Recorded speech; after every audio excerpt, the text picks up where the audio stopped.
Good morning, my dear student. Today we are going to discuss about chapter number 3. It's the first lecture of this chapter in which we are going to study about software. As you are knowing much about software, software is an entity which you can feel, touch, see the working response. Another definition of the software is also known as it's a group of instruction which is combined together to do a specific task.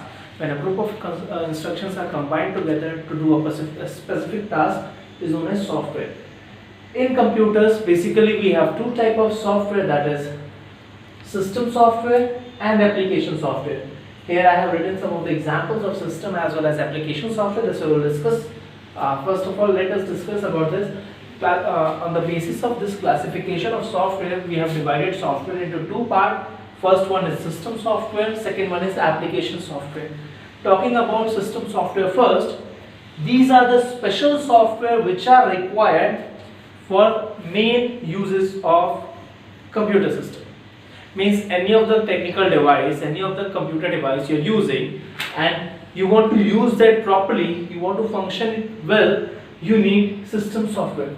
Application software are the optional software which is required on the basis of user demand, but the system software are the necessary software which are 100% required, because of this, if these softwares are not available in your device, you cannot able to run your device. But if you don't have your application software, you can use your device well. Talking about system software, in system software we used to get four types of software. First one is operating system, second one is language processor, third one is device driver, and fourth utility driver. Talking about operating system are the main software, or you can say the foundation software, which help your device, your hardware to work, to respond. Means we have this pen, I have this pen in my hand, and I'm just going to generate a software which help me to recap this and put the cap back after a few minutes. So these type of software which make your hardware in a runnable format is known as operating system. We will when I will discuss the proper definition, then we will discuss some key factors which is lying inside this operating system. I'm just discussing it the verbal format.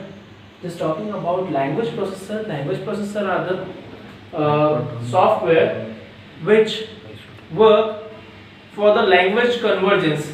Just like I'm using a language which is English, and if you know the English, you can just translate or you can just decode the data. I'm just encoding the data which is coming in my mind in the format of Hindi, Bhojpuri, any other language, and I'm just encoding it and I'm just sending it in the format of English. The people, those who are knowing English well, can decode my data and can easily understand. This is the basic work of language processor, because our computer system understand only binary language, but we users used to insert the data in the format of binary numbers.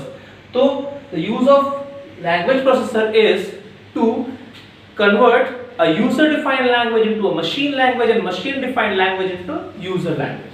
Talking about device driver, so device driver are the special drivers which are used for a particular device. Just like you use pen drive, so for using a pen drive we need a software so that our computer system can understand that this particular device is being installed in the computer system. If I'm using my printer, this is my computer system, and if I'm inserting a printer, we need a software so that this printer can directly be connected for the proper communication. Just talking about utility drivers, these are the basic softwares, such like when we open our window, we just simply click on the right button and we make a new folder, or we used to delete. So such type of softwares are required so that the user can easily create a new folder, can delete a folder, can rearrange the folder, can use paint, etc.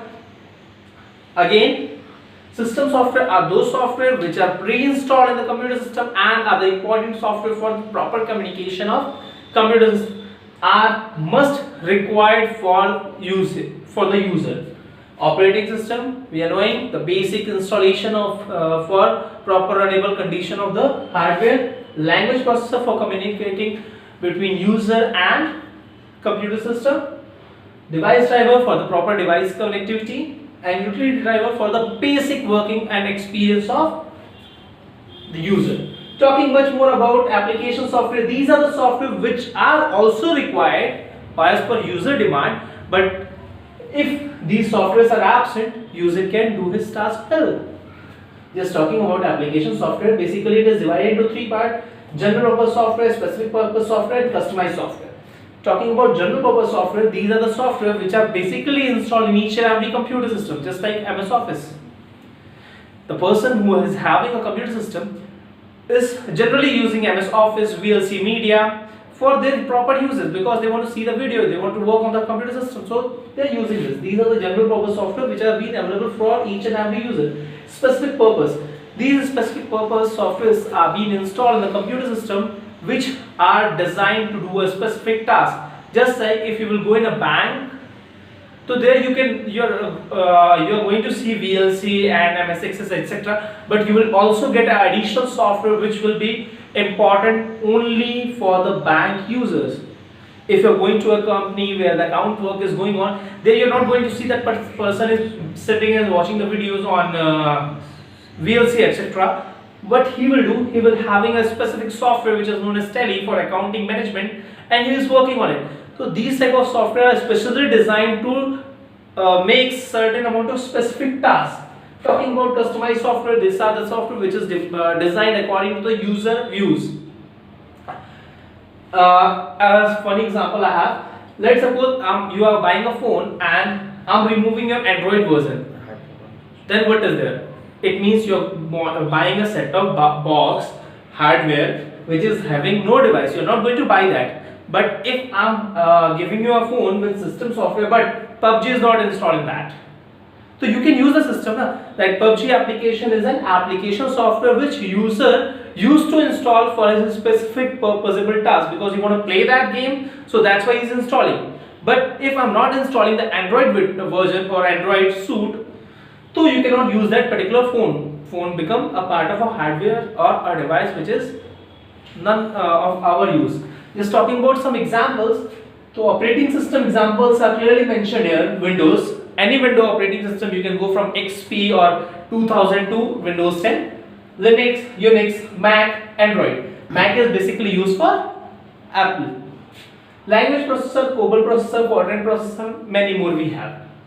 Device driver, printer, mouse, etc. As per we were discussing, we have discussed about pen drive and all. Utility driver, Paint, Gallery, File Manager, delete, update, encrypting, decrypting, password management, many more we have. General purpose, MS Office, VLC, or basic software which are being used by the user in the generally in each and every system. Specific purpose, Tally, school softwares. This is school software, can be used by other schools, can be used by multiple schools, means it's a specific task. If you're using a library software, can be used in each and every library. Somewhere it is being used in the large scale, somewhere it is going to be used in a small scale. Customized software, just like a railway software. A railway software is designed for a particular railway. Means if you're talking about Gorakhpur railway station, so there the software has been divided for a designed for a particular Gorakhpur railway station. If you're talking about Delhi railway station, the data which has been designed for Gorakhpur railway station is not going to be implemented on Delhi railway station, because they are going to change the different thing over there, because they have a number of platforms is different, number of routes are different, the trains which are coming from particular areas are different. So these type of software which is designed according to the user requirement. I think you can clearly get all the things. Please note this diagram which is also given in your book. And that's all for today. In the next class we will discuss about the basic working and a proper definition of these all. Thank you. Stay safe.